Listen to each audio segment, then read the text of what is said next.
Bonjour à toutes et à tous et bienvenue sur le webinaire de management de projets techniques. Nous allons regarder ce matin avec Liliane Lopez, Pierre Bertrand et donc moi-même Jean Le Breton, quelles problématiques et comment nous pouvons y faire face. Dans un premier temps, je vais laisser le soin après avoir réussi mon affaire. Donc, aux intervenants de ce webinaire de se présenter. Donc, Jean Le Breton, je suis professeur à Centrale Supélec et directeur scientifique du master spécialisé en management de projets ingénierie système et plus en charge, je dirais, de ces deux domaines dans la formation continue, c'est-à-dire le management de projet, particulièrement projet technique, et l'ingénierie système. Eliane Lopez, qui est de Centrale Supélec, donc qui a en charge une grande expérience des affaires pour nous qui sont inter- ou intra-entreprises, c'est-à-dire des formations qui sont dédiées à des entreprises ou multi-entreprises, et Pierre Bertrand qui viendra pour témoigner et se joindre à nous, donc, puisque c'est un nouveau certifié de cet executive certificate dont nous parlerons de projet technique. Je vais laisser le soin à Liliane de se présenter un peu plus précisément, ainsi qu'à Pierre. Bonjour, donc je suis Liliane Lopez. Je m'occupe, j'ai la responsabilité de commercialiser toutes les formations de sciences et technologies de Centrale Supélec EXED et Centrale Supélec depuis plus de 40 ans. Oui, je suis d'accord avec vous, Liliane, je témoigne. Et donc, bonjour à tous, donc Pierre Bertrand, je suis directeur industriel chez Calixia. Calixia est une start-up qui développe une technologie de rupture dans le domaine de la chimie. Et donc la majorité de mes collègues sont des chimistes. Moi, je suis un ingénieur de production. Et mon rôle chez Calixia est de vraiment industrialiser la start-up, c'est-à-dire de prendre la technologie du laboratoire et la développer à une échelle industrielle et la construction des différents sites. Donc là, on a un site en France et on a une volonté de se développer à l'international sur l'Amérique du Nord et en Asie. Donc voilà. Donc moi, c'est toute la partie stratégie industrielle que je gère chez Calixia. Merci Pierre. Merci à vous. J'espère qu'on m'entend là ou pas? On vous entend, mais la caméra est bloquée. La caméra est bloquée, c'est bien ce que je vois, c'est toujours génial. On va continuer quand même. Donc, on va traiter maintenant les problématiques. De quoi s'agit-il? En fait, ces problématiques sont très nombreuses. Le management d'un projet à dominante technique implique de prendre en compte plusieurs types de choses. D'abord, des choses bien évidemment d'ordre managérial, c'est-à-dire principalement les parties prenantes qui sont de plus en plus nombreuses et quelle est leur contribution exacte au succès du projet. De savoir établir des architectures, notamment de la valeur ajoutée, des travaux qui sont à réaliser, quelles responsabilités sont à distribuer et quelles sont les attentes, bien évidemment, du client. Maîtriser les budgets, qui est un mode de communication fondamental dans l'entreprise, ainsi que le temps, donc la planification, et les risques projets.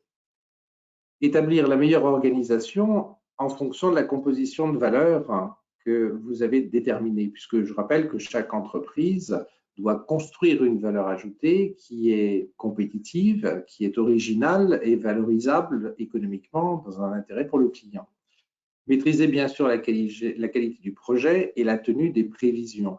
Dans un projet à dominante technique, il est très fréquent que ça ne se passe pas exactement comme on l'avait prévu. Et donc, il faut que ces prévisions soient les plus fiables possibles, mais aussi qu'on ait la possibilité de déterminer très tôt les dérives potentielles, le plus tôt possible, leurs origines et les actions correctives qu'il va falloir conduire pour redresser le chemin et revenir sur les prévisions initiales.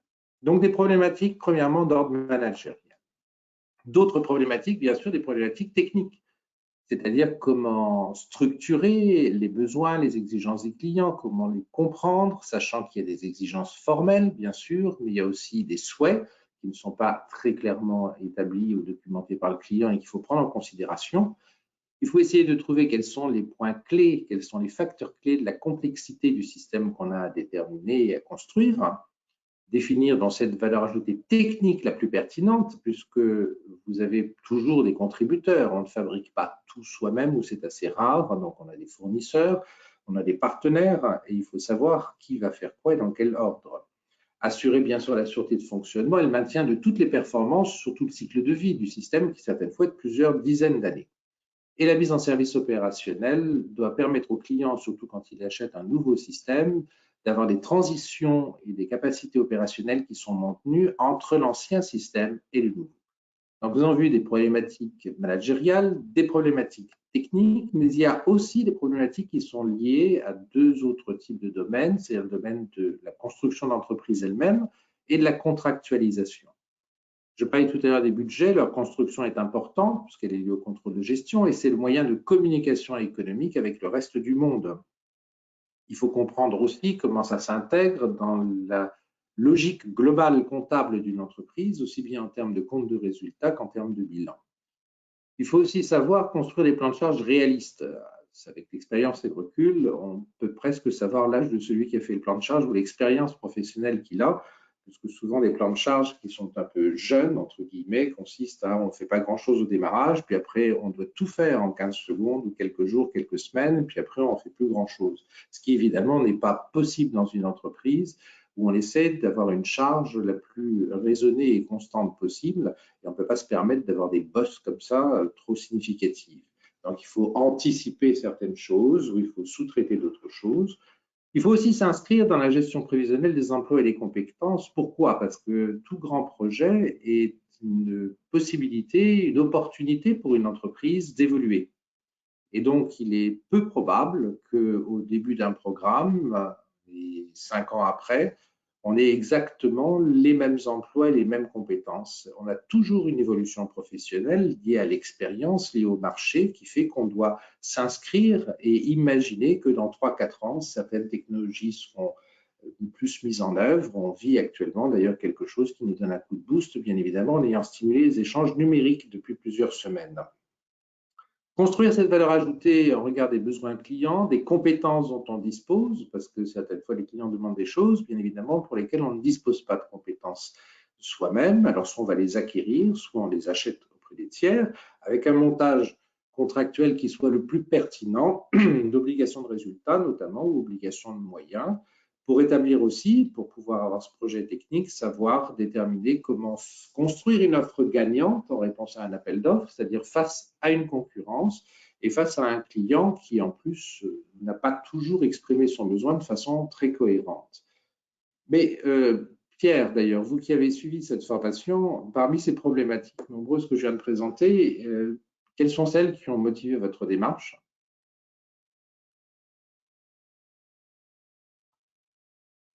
Oui, alors, moi, très clairement, ce qui a motivé ma participation à cette formation, ça a été tout d'abord les aspects managériels de projet, c'est-à-dire quand on vient du monde des PME ou des startups, on a besoin d'être très polyvalent.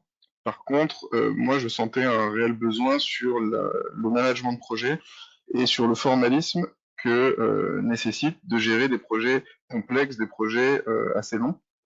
Et donc, j'avais des attentes par rapport à justement à tout ce formalisme de gestion de projet et de comment articuler correctement un projet. Et le deuxième aspect qui était très important pour moi était sur la partie contractualisation. Parce que, alors, moi, je suis plutôt dans le rôle du client.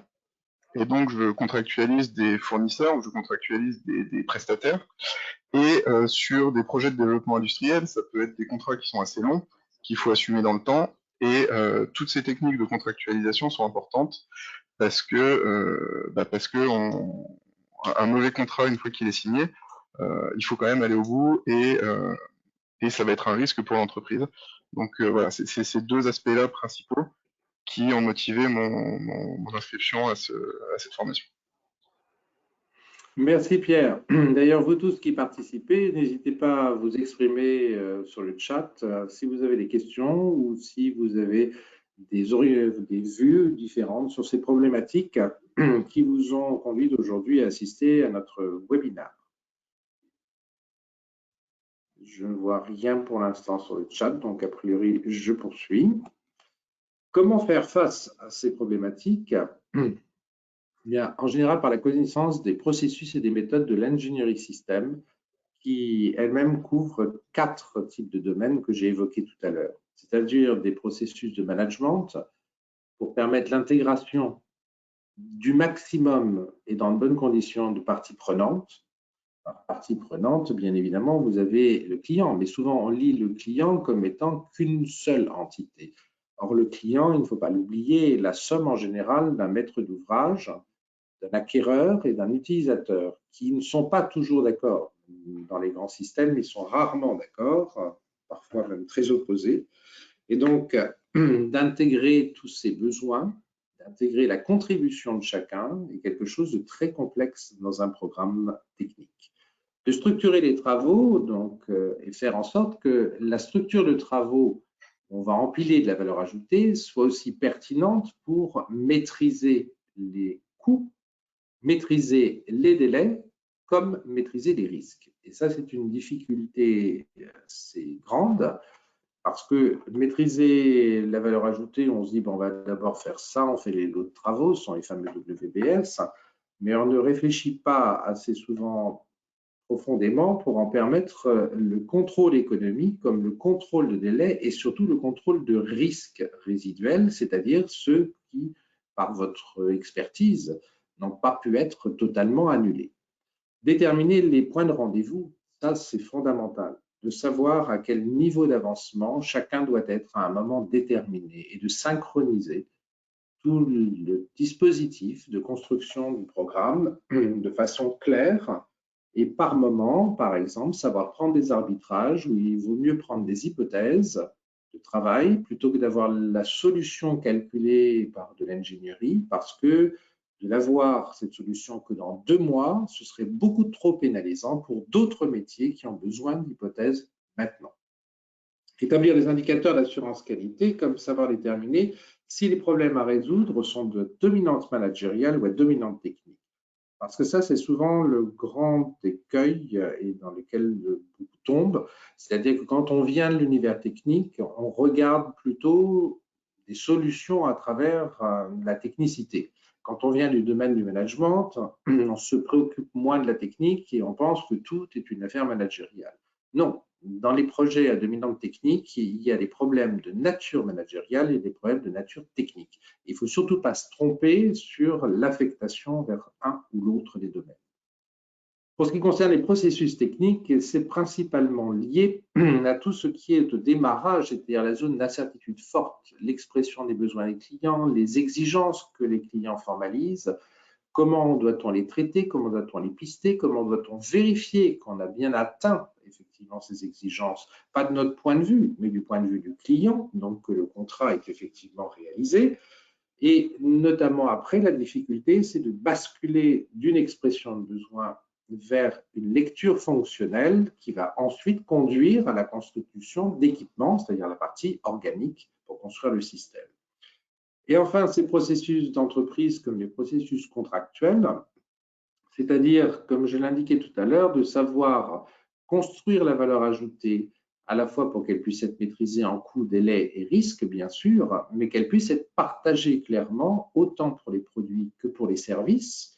Par exemple, il y a 2 logiques de sous-traitance. Si je souhaite que tel équipement qui constitue mon système soit traité globalement par mon fournisseur, puis je l'intégrerai ensuite, ça veut dire que je vais lui sous-traiter des produits et des services à réaliser. Des services liés à la formation sur cet équipement, à la documentation, aux pièces de rechange nécessaires, par exemple. Mais j'ai aussi la logique de dire je ne fais qu'acheter ces produits chez l'industriel et je vais construire moi-même des services pour tous les produits que j'aurai achetés.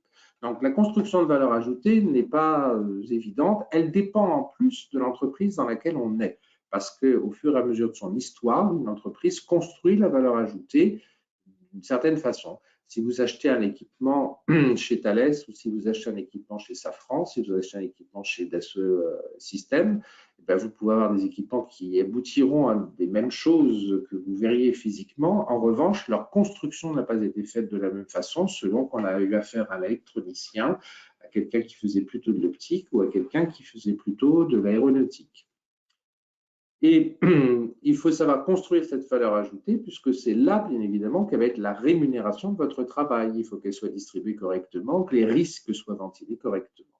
Savoir construire une offre en positionnement concurrentiel international, c'est-à-dire que, en général, les grands systèmes ou les projets à caractère technique ont aussi souvent une dimension internationale, et de savoir construire des offres gagnantes avec une compétition qui souvent est assez rude, très dynamique et se renouvelle en plus par des positionnements et créations de nouvelles entreprises ou d'entités assez fréquemment.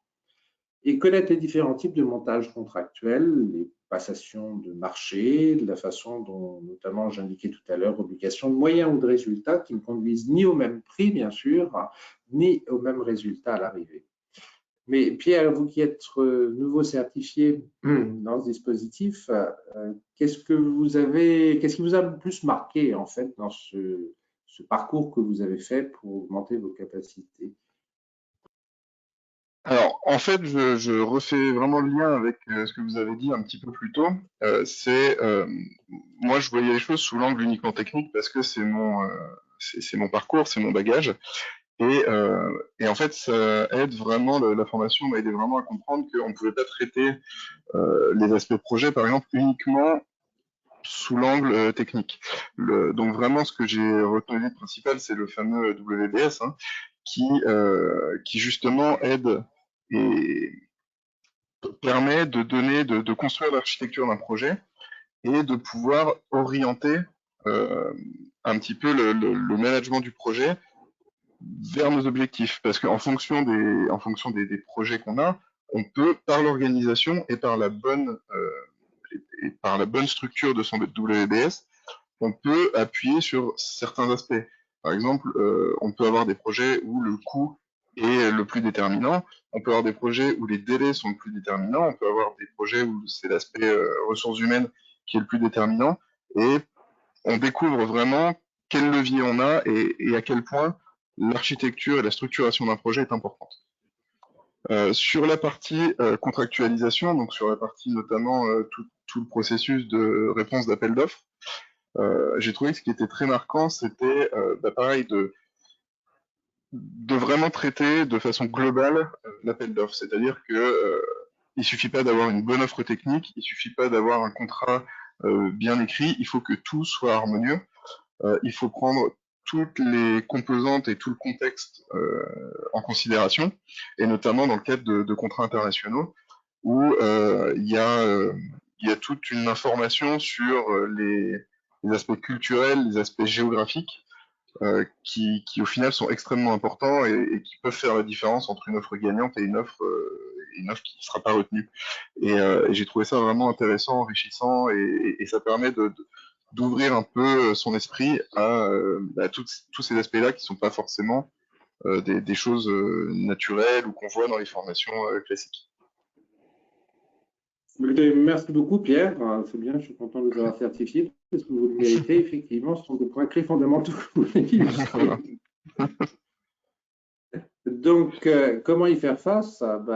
C'est principalement par la connaissance déjà de ces différents types de processus, de ces 4 types de processus, d'arriver à, comme Pierre vient de le souligner, à comprendre en quoi la structuration est importante et en quoi il faut dépasser sa formation initiale, qu'elle soit seulement technique ou financière, enfin économique, ou managériale, pour aborder effectivement le quatuor à cordes, à la fois le management, la technique, l'entreprise et les contrats, les aspects un peu plus juridiques.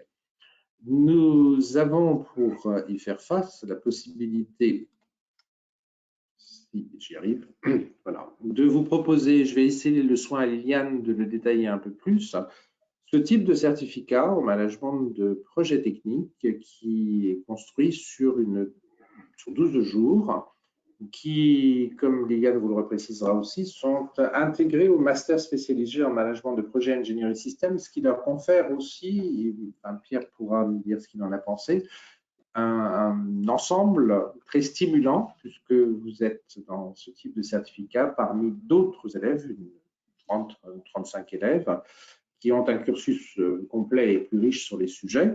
et qui apporte aussi, je pense, à la qualité de cette formation. Liliane, je vous laisse prendre la suite.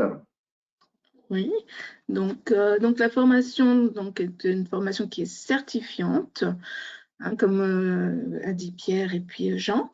Elle s'articule en 4 modules, donc sur les principes fondamentaux, les principes de conduite d'un projet de caractère technique, l'assurance qualité du produit, la stratégie d'entreprise et le marketing produits et services, et comment animer une équipe dans le cadre d'une contractualisation. Alors, il faut savoir que cette formation donc, dure 12 jours, démarrera le 22 septembre jusqu'au 26 mars 2021. Elle est éligible au CPF, ce qui peut être intéressant pour le financement, ce qui peut permettre de vous aider à financer cette formation. Hein, elle valide un bloc de compétences du titre RNCP d'expert en ingénierie système.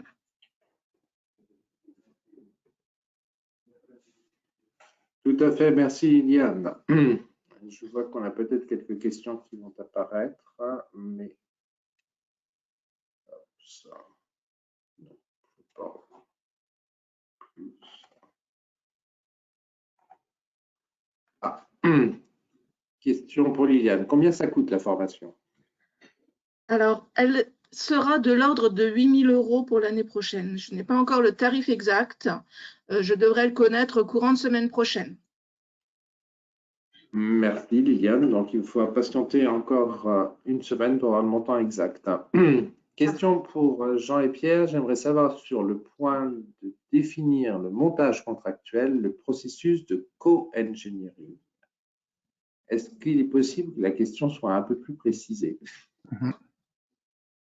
Parce que s'agit-il de co-engineering dans le sens où on est à plusieurs entreprises sous une forme de joint venture ou de partenariat, et le fait qu'il faille associer en fait différentes structures de définition, ou c'est une autre question. Donc la question soit précisée. En cas de figure, en montage contractuel, quand les responsabilités sont partagées, c'est la question qui est posée. Quand les responsabilités sont partagées, c'est-à-dire que tout ne repose pas sur une seule entité, mais sur l'association, certaines fois qui peut être à 50-50, d'ailleurs, de deux entités industrielles, la contractualisation, normalement, doit s'opérer sur le fait de créer une entité qui rassemble les deux, c'est-à-dire qu'il n'est pas recommandé d'avoir deux espaces contractuels face à un même client. Il est recommandé, c'est pour ça qu'on crée les joint ventures, on crée les adjonctions temporaires, etc., qu'il existe des formules juridiques différentes pour pouvoir associer les deux entités. Elles peuvent être co-responsables, c'est pas ce qui est le plus facile à gérer. Normalement, il y a une dominante entre les deux, même si les deux sont à 50-50. Et si ces étapes de co-engineering, la difficulté, c'est surtout principalement de découper sur les différents domaines la part de responsabilité de chacun. C'est-à-dire, il y a bien sûr la définition, qui peut être à 50-50. Après, il y a la production, il y a le commerce, proprement dit, du produit, et chacun n'a pas mis nécessairement les mêmes billes et les mêmes compétences. Donc, c'est de partager et de regarder au total de la valeur ajoutée, qu'elle soit de définition, qu'elle soit de soutien, qu'elle soit de commerce, qu'elle soit de production, quelle part chacun va avoir dans le dispositif. Je ne sais pas si j'ai répondu. Pierre, vous vouliez peut-être ajouter quelque chose sur la réponse? Non, ça me paraît. J'avais besoin de précision sur la question aussi. Peut-être qu'elle était aussi sur du partage de compétences entre plusieurs entreprises, mais effectivement, oui, enfin, vous avez répondu quand même. En tout cas, comment j'interprétais la question. Alors, une question suivante, en quoi consistent les examens écrits et oraux? Vous voulez l'apprendre, Liliane, ou je m'en occupe comme vous voulez? Jean, je pense que vous êtes plus à même d'expliquer vos examens. D'accord. Ou je peux demander aussi à Pierre, parce que je le vois qui sourit en plus. Les examens et les entretiens sont toujours très originaux, a priori, c'est ça, non? Non. Pour ce qui concerne le premier module, Pour ce qui concerne le premier module, on a un examen oral, donc qui est un oral individuel, suite aux différentes séquences de cours qui portent donc sur les principes de conduite de projet, sur le management de projet. C'est un examen oral qui est un échange, c'est-à-dire c'est de vérifier, le principe c'est de regarder si vous avez intégré le maximum d'informations ou pas de ce qui avait été présenté et si ça résonne chez vous pour pouvoir agir. Le deuxième examen concerne la partie assurance qualité produit et études système, est un travail à réaliser sur, on vous avait donné un mois, je crois, Pierre, avec d'autres personnes du master spécialisé pour traiter une thématique qui peut être liée à la sûreté de fonctionnement, qui peut être liée à des méthodes comme les grandes connues, l'Ishikawa ou d'autres Mitsubishi, et donc de rassembler l'information la plus pertinente dans un document à une longueur limitée, on va dire, pour mesurer effectivement votre appréhension d'un sujet, sachant que le sujet a été présenté en cours, a été abordé en cours, et ce qu'on vous demande dans ce cas-là, c'est de l'approfondir, mais vous ne le faites pas seul, ce sont en général des binômes ou trinômes. L'examen suivant qui va traiter les deux derniers modules, c'est-à-dire stratégie d'entreprise, marketing, produits et services et la contractualisation, se déroule sous forme d'une étude de cas, c'est-à-dire d'une mise en situation, où vous avez pour la première partie à participer à une start-up qui construit sa valeur ajoutée et doit arriver face à des investisseurs pour démontrer qu'elle est viable, sachant que les startups en question sont construites par les participants eux-mêmes. Et la partie contractualisation, vous êtes mis en compétition artificielle, je dirais, à plusieurs entreprises sur un appel d'offres, sachant qu'au fil de la semaine, on vous présente bien sûr des techniques de réponse, de positionnement, vous mettez en œuvre l'après-midi, donc c'est une étude de cas en groupe. En général, chaque entreprise est représentée par entre 8 et 10 participants. Et puis, on va comme ça tout au fil de la semaine jusqu'à savoir le vendredi après-midi quelle est l'entreprise qui a gagné en fonction de l'offre qu'elle a construite. Donc, plusieurs formes d'examen. Un examen oral pour le démarrage, un examen écrit avec plusieurs participants pour le deuxième module, et puis c'est une étude de cas intégrée à d'autres participants, donc avec des simulations de mise en situation. Je pense que vous avez beaucoup apprécié la dernière, d'ailleurs, Pierre, d'après ce que j'ai vu remarquer. Oui, c'était... La simulation du temps, parce que... Exactement, je pense. Donc, on a une autre question. Y a-t-il des outils permettant de faire une évaluation budgétaire d'un projet lorsqu'on ne connaît pas ou on ne maîtrise pas la complexité technique de la solution à développer? Alors, oui, la réponse est clairement qu'il y a des outils. Des outils dont certains qui sont issus de ce qu'on appelle PRICE, c'est-à-dire que c'est la grande équation mondiale, c'est-à-dire qu'il y a des entreprises qui ont réalisé à partir de devis de centaines, voire de milliers de clients, des évaluations à tel point que, par exemple, ces outils permettent de dire combien coûte 1 kilo de technologie électronique spatiale. C'est-à-dire, je dois faire un truc d'1 kilo, je rentre ça dans la machine et je dis que c'est pour le spatial et ça me dit que ça fait tant de milliers de dollars. Alors, ces outils, ils ont le mérite d'exister, bien sûr, ils permettent de ne pas faire de grandes bêtises, on va dire, et de se planter complètement. Ce sont des outils souvent analytiques et basés sur le passé, donc ils n'ont pas la tonicité de la concurrence actuelle. Ils tiennent compte de choses qui se sont établies depuis 7 à 10 ans, on va dire, il y a 2 ou 3 ans. Donc, ils ont un peu l'inconvénient de ne pas être nécessairement au goût du jour parce que certaines fois, d'autres processus technologiques permettent de faire des choses moins chères, par exemple. Donc, il faut savoir qu'il y a des gammes d'outils de simulation ou d'estimation, dont même certains que je viens de citer sont très performants puisqu'on peut vendre de la technologie au poids ou on peut vendre de la technologie au volume, entre guillemets, avec ces outils-là. Ils sont un petit peu dangereux parce que quand on est dans une niche ou dans des produits un peu sophistiqués, ils sont un peu trop généralistes. Et certaines fois, on peut avoir des écarts d'interprétation qui sont qui sont supérieurs à une trentaine de pourcents, sachant que le marché se tend en gros à 12 à 15%, donc on risque de sortir de la ligne. Je ne sais pas si j'ai répondu à cette question. L'évaluation, par contre, globale, là je parlais du produit lui-même, l'évaluation globale de taux de management, une chose tout autour de cela, il y a des outils analytiques aussi ou de simulation qui existent. Souvent, les entreprises préfèrent privilégier leur histoire, c'est-à-dire comment elles ont construit leur propre savoir-faire et leur valeur ajoutée pour tout ce qui est la partie management ou les parties ingénierie. Une question. J'ai un profil très atypique, cadre et consultant en gestion de projet ferroviaire et Bac+3. Avant de faire journalièrement, ayant à faire face journalièrement à des complexités techniques et juridiques sur un contrat mal ficelé, je pense que cette formation pourrait me permettre d'apporter une grande plus-value à mes clients et à moi-même pour l'avenir. Je peux que vous le confirmer parce que vous êtes typiquement dans le type de profil que ce type de formation intéresse et qui apporte une grande valeur ajoutée. Des projets ferroviaires sont des projets complexes. Le fait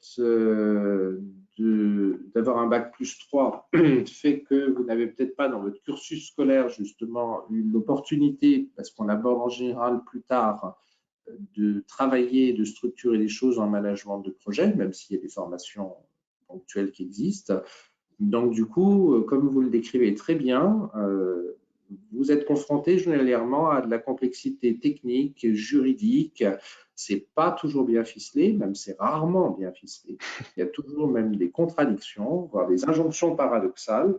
Et la difficulté, c'est de trouver des porteuses, des lignes de réflexion et de dynamique qui sont suffisamment claires pour nettoyer le terrain, en quelque sorte, parce que ça ressemble à une jungle, certaines fois, cette affaire.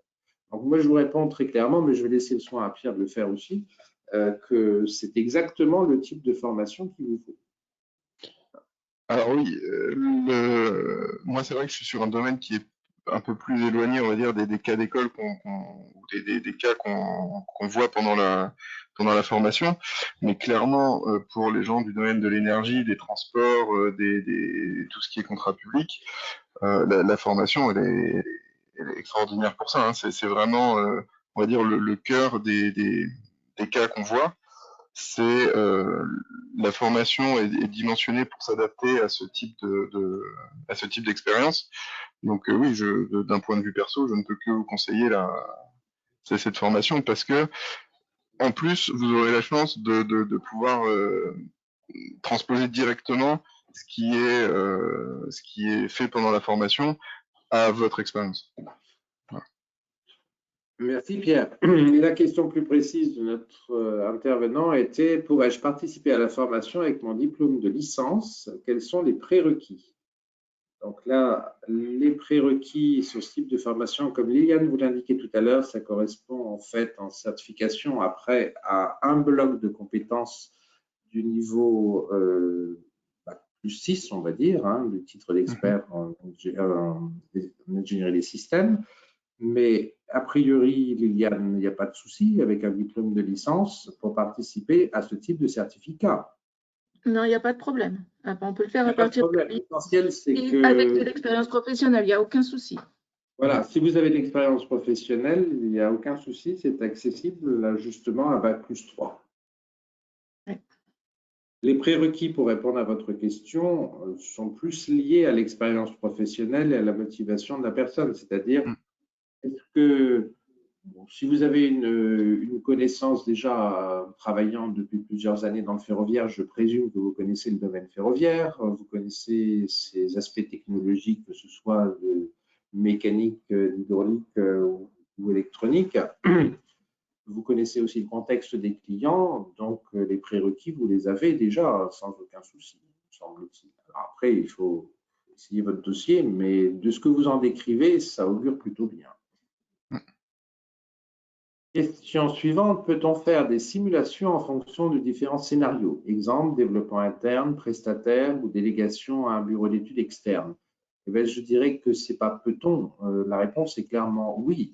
On doit quasiment le faire. C'est-à-dire qu'on doit toujours se poser la question, de savoir si c'est plus pertinent d'internaliser ou de confier à un prestataire, sachant ou d'utiliser un bureau d'études externe pour faire un morceau de travail. C'est typiquement ce type d'arbitrage, justement, qu'il faut prendre en ayant évalué les trois possibilités. Les trois possibilités, par exemple, n'ont pas le même coût. Et un exemple classique qu'on donne souvent dans ce type de formation, c'est que, mettons que j'ai la capacité de faire le travail pour 100 heures d'ingénieur qui était prévu à l'origine. Et puis, mon plan de charge ne passe plus parce que cette centaine d'heures d'ingénieur, elle doit être consacrée en priorité à autre chose. La grosse bêtise qu'on fait souvent, c'est qu'on dit, on va les sous-traiter, ce qui en soi n'est pas idiot. Mais on va imaginer que pour les sous-traités, ça va être sous-traitable dans la centaine d'heures qu'on avait prévues à l'origine. Et c'est là que ça commence à déraper. Parce qu'en fonction du choix du fournisseur que vous avez derrière, ça peut n'en prendre peut-être que 80, mais ce sera aussi plus cher que chez vous. En tout cas de figure, ça en prendra aussi du temps à des gens de chez vous. Donc, vous ne pouvez pas basculer brutalement, clairement, 100 heures à l'extérieur. Vous ne pouvez pas basculer massivement peut-être. Il n'y a pas de zone de compétences qui serait complète. Il faut le découper en deux ou choses comme ça. On doit toujours se poser la question de façon concurrentielle et compétitive si la façon interne qu'on a de travailler est plus pertinente que l'adjonction de prestataires ou de sous-traitants ou de l'adjonction d'assistance A comme un bureau d'études. Et ces schémas, évidemment, n'ont pas les mêmes portées juridiques, n'ont pas les mêmes portées économiques et n'ont pas les mêmes portées en termes de prise de risque. Donc, il faut simuler et il faut regarder tous ces aspects pour pouvoir choisir la bonne solution. Parce que la bonne solution n'est pas systématiquement de faire en interne ou systématiquement de faire par un autre. Et selon la nature des contrats, selon les évolutions qu'on veut avoir aussi pour l'entreprise, obligatoirement, il faut se poser régulièrement la question. Je taquine souvent nos stagiaires ou nos élèves en disant n'oubliez jamais la différence entre l'ancienneté et l'expérience. L'ancienneté, ça, normalement, si vous survivez, ça doit arriver. L'expérience, c'est quelque chose de beaucoup plus fin qui nous oblige à ne jamais faire le lendemain comme on faisait la veille, à toujours apporter quelque chose de plus. À partir du moment où on réplique de l'année dernière à cette année la même façon de faire, ce n'est pas de l'expérience que l'on acquiert, c'est de l'ancienneté. Il faut être vigilant en permanence parce que là où vous auriez que de l'ancienneté, les autres vont avoir de l'expérience. Et c'est là que ça débraye. Donc, je ne peux que répondre oui, oui, oui, ces simulations, ces façons de construire sont indispensables en permanence. La question suivante, évaluation budgétaire, peut-on faire des simulations avec des outils, avec l'outil d'évaluation budgétaire? Oui, on peut le faire. Il y a des outils d'évaluation budgétaire, comme je disais tout à l'heure, il y en a internes, souvent dans les entreprises, et on peut en construire aussi certaines fois, ça m'est arrivé pour des offres un peu particulières, de reconstruire des référentiels budgétaires à partir d'autres choses. Et de la même façon, pour l'évaluation budgétaire, mais Pierre va vous le présenter mieux que moi, n'est-ce pas? On n'a jamais un seul plan de charge, Pierre, on a toujours 3 hypothèses. C'est bien, je lui fais une interro surprise en live. L'hypothèse de charge basse, nominale ou de surcharge. C'est-à-dire que quand on va construire un contrat, par exemple, sur 2 ans ou 3 ans, on n'est pas en mesure d'assurer que ce qu'on imagine pour le mois de décembre 2020 ou juillet 2021 va vraiment se produire. Donc, si on fait des plans de charge ou des évaluations budgétaires en disant, bon, ça devrait être comme ça, très clairement, pour moi, c'est la poubelle, ça. Ce que je veux, c'est revoir 3. Si jamais j'ai beaucoup de boulot, comment ça se passe? Si c'est comme ça, pourquoi pas? Et surtout, si j'ai plus de boulot, comment je fais? Parce que je ne peux pas prévoir avec une précision diabolique, même à 18 mois ou à 24 mois, exactement les charges que je vais avoir. Si un nouveau contrat arrive, ou si en sens inverse on pense en avoir un qu'on n'aura pas, il y a des modifications. Donc on est obligé systématiquement de prendre plusieurs scénarios. Le scénario où l'entreprise est engorgée de travail, si je puis dire, et il faudra sous-traiter. le scénario où l'entreprise est en mode nominal, c'est celui auquel on pense toujours. Et puis aussi, ne pas oublier le scénario, et malheureusement le Covid nous l'a appris encore, le scénario où les vaches sont maigres et que l'activité baisse considérablement et qu'on ne va pas pouvoir avoir assez de boulot pour tout le monde. Liliane, il y a une question pour vous. Pour s'inscrire à la formation, comment peut-on faire? Alors, dans un premier temps, pour s'inscrire à la formation, il suffit de me faire parvenir CV lettre de motivation que je transmets à Jean pour validation de l'admissibilité. Et dès que j'ai la réponse de Jean, je transmets un bulletin d'inscription à me compléter. Bon, je pense que c'est clair. Sachant que votre mail, Liliane, doit apparaître quelque part là-dessus. Il doit être sur le dernier slide. Alors, c'est celui qui est après celui-là. Je vais arriver. Hop là. Voilà. Donc, vous avez la partie de réponse avec le mail liliane.lopez@centralsupélec.fr avec le numéro de téléphone. Oui. Je vois qu'une nouvelle question vient d'apparaître sur le chat. Donc, détaille-t-on des méthodes de management pour faire évoluer les processus et le management en intégrant une nouvelle entreprise? Changement à réaliser au niveau de la direction, n'ayant pas connu une entreprise avec des craintes liées au changement. Oui, ça. Alors, l'évolution, je dirais, comme le changement, c'est la seule constante de l'humanité. C'est-à-dire que la seule chose dont on est sûr dans la vie, c'est que, sûr et certain, mais qui ne bougera pas, c'est qu'il faudra toujours changer. Alors, il y a des méthodes de management qui sont présentées. Celles que je mets en exergue, sachant qu'il y a globalement, de mon point de vue, 6 grandes méthodes de management qui sont réparties dans le monde. Chaque méthode a ses avantages et ses inconvénients. Celle que je mets en exergue, c'est celle plutôt qui est pratiquée par le cabinet MacBaer et Hay, maintenant c'est comme Ferry, qui depuis une trentaine d'années a le bonheur de lier à la fois les systèmes de motivation, les méthodes de management, les styles, avec le climat que ça génère dans l'entreprise. Et c'est ça qui me semble très important. Pourquoi? Parce que d'expérience, moi-même, industriel depuis plusieurs décennies, la performance sur un projet dépend quasiment pour moitié du climat qu'on a généré sur ce projet. Le management d'entreprise comme le management de projet nécessite de motiver des gens. Pourquoi? Parce que chacun d'entre nous est déjà pris à 150%. Donc n'importe comment, on a tous les arguments du monde pour ne pas faire le travail qu'on nous demande de faire en étant un peu rapide. Alors même celui pour lequel on aurait un coup de bâton sur les oreilles, on va être plus attentif. Ce qui signifie que dans une entreprise qui est toujours en mouvement avec des multiples présents, les gens vont contribuer à votre projet ou les gens vont soutenir votre organisation que s'ils ont envie vraiment et qu'ils y trouvent un intérêt. Donc, si on n'est pas attentif à leur procurer cet intérêt et à leur donner cette envie, c'est-à-dire à donner un climat de travail qui soit correct, bien évidemment, on baisse la performance. Donc, pour répondre à la question, dans cette formation, on détaille des méthodes de management pour faire évoluer les processus. On détaille aussi les modes d'apprentissage, c'est-à-dire que chacun d'entre nous a une façon d'apprendre et de communiquer différente et d'intégrer ces 4 modes d'apprentissage, par exemple, qu'on vous propose, de façon à ce que ce que vous avez à proposer, tout le monde puisse y adhérer. Et pas seulement ceux qui vont adorer mettre les doigts dans les prises avant d'avoir vu la notice, ou pas seulement ceux qui lisent la notice 12 fois et qui recherchent les fautes d'orthographe. Chacun de nous a des typologies d'intérêt, en quelque sorte. Donc, on répond en donnant des méthodes de management pour faire évoluer, et on répond aussi en tenant compte des individus.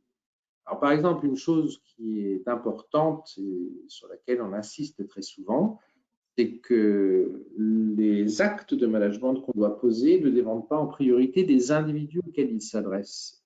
Et ça, c'est une erreur qu'on fait très souvent. Ils dépendent tout d'abord de la situation dans laquelle on est. Si on est en situation de déficit de performance et qu'il va falloir grogner ou des ordres, prendre un style directif, C'est ça qui va conditionner. Ce n'est pas les personnes que vous avez en face de vous. Par contre, dans un deuxième temps, comment est-on directif avec quelqu'un hypersensible ou directif avec quelqu'un qui est rugueux? Évidemment, ce ne sera pas la même directivité. On mettra un peu moins de dosage pour quelqu'un qui a plus d'hypersensibilité, quelqu'un qui est plus étanche, on va y aller un peu plus fortement. D'accord? Mais c'est dans un deuxième temps, une fois qu'on a choisi l'acte à poser, qu'on va le décliner. Et très souvent, on commet l'erreur de choisir les actes à poser en fonction des personnes qu'on a en face. Et ce n'est pas comme ça qu'on peut être le plus efficace. Les changements à réaliser au niveau de la direction, ben souvent, tout le monde a des craintes. Hein. Et justement, il faut dédouaner la direction de ses propres craintes. Et ce ne sont pas les derniers. Je suis le premier à expliquer à nos stagiaires comme à nos élèves que le salaire, c'est parfois le prix du silence. Moi, ce n'est pas mon truc. Hein. Mais par contre, quand on l'ouvre, il faut essayer de l'ouvrir intelligemment. Par expérience et non ancienneté, le changement est plus simple à mettre en place en bas qu'en haut. J'ai un commentaire, c'est une question pour Jean, car par l'expérience et non l'ancienneté, le changement est plus simple à mettre en place en bas qu'en haut. Ben, écoutez, je ne sais pas trop. Alors c'est vrai que le haut, ça ne bouge pas beaucoup, hein, et moi-même qui participe à des formations de haut niveau depuis plusieurs décennies, je peux vous assurer que j'ai eu des cas très impressionnants, notamment, je ne cite pas la personne, mais quelqu'un qui était énarque polytechnicienne. Une femme qui était dans une structure bancaire d'une de nos grandes banques nationales comme numéro 3, qui, après avoir suivi des cycles de formation prestigieux, m'expliquait qu'elle ne pouvait rien faire.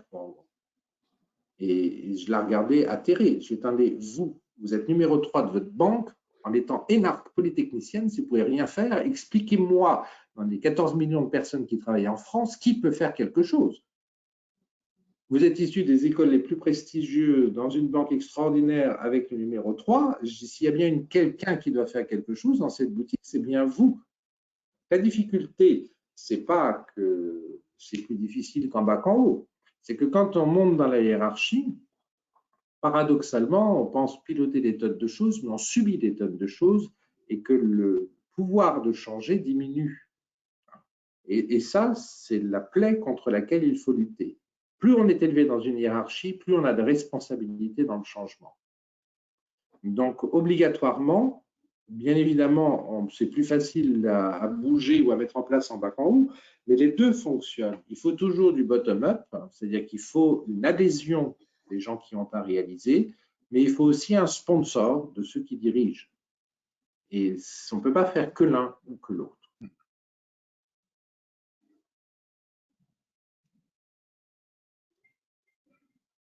Mais écoutez, je vois que nous n'avons plus de questions qui arrivent sur le chat. J'espère que vous avez passé un bon moment et que, en tout cas de figure, maintenant vous savez que vous avez la possibilité, auprès de Liliane, dont j'ai toujours les coordonnées qui s'affichent effectivement, ou auprès de moi-même. Je remercie Pierre d'avoir témoigné de sa toute nouvelle expérience, sachant Avec que j'ai plaisir. constaté déjà qu'il avait mis en œuvre sur le plan opérationnel ce qui avait été enseigné. Et je vous souhaite une excellente journée à toutes et à tous, dans le plaisir de vous revoir peut-être à Centrale Supélec. Merci à tous. Merci à tous. Au Au revoir. revoir. Au revoir.